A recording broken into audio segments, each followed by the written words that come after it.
Paul. I'm one of the co-founders of Plus One Robotics. I'm Sean Edwards. I'm CTO and co-founder at Plus One Robotics. This is Eric Neves. I am one of the founders of Plus One, and we're here today doing a photo shoot of the founding team. It's fun.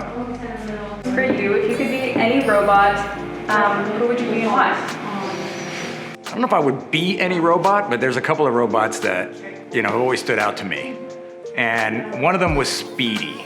So Speedy was one of the robots in Isaac Asimov's series.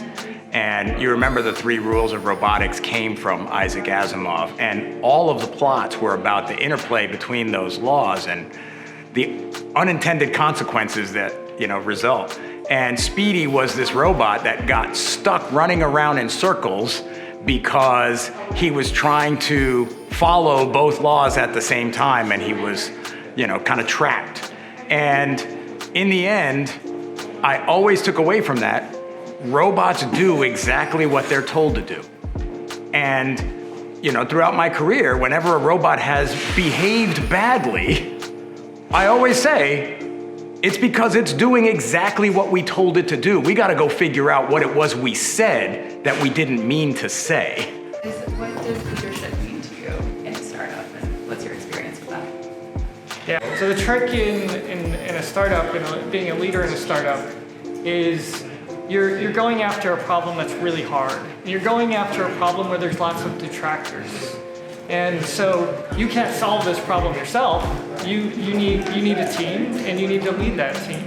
And so you have to provide that vision for the team, and then you have to provide the path to get there, the plan to get there.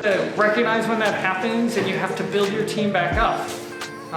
Because there are going to be lots of missteps, and it's going to take a lot of work to get where you want to be. Nothing gets done without the team. The team is the most important part of it, and the leader just has one role to play.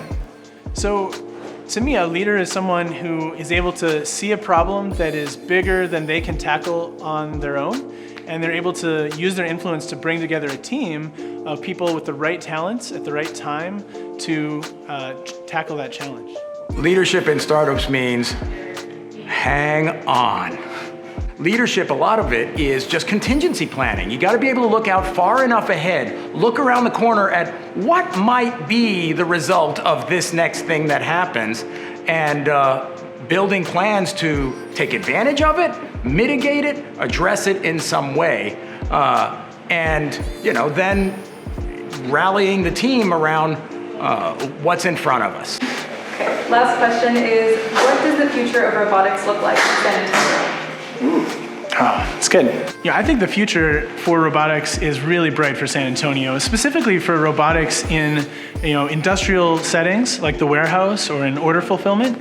I think that we are a city that gets things done, and that it really is a great setting, a great environment for a number of different startups that are here now, and that we can see flourishing and growing into a vibrant community that can touch and reach the world. I think San Antonio is really well positioned for robotics 2.0. And a lot of that is just sort of the persona of the city. We're very hands-on, realistic, dealing with real problems that need solutions today. And our friends at the Port of San Antonio have all bought in on this notion. So you have companies like us dealing with real problems in the warehouse, companies like Wreck and Point that are working to solve real problems in airports and schools and mapping. You've got Xenex here in San Antonio that is providing essentially an essential service to the world right now with their disinfection. The largest robot in the world is here in San Antonio, built by Southwest Research.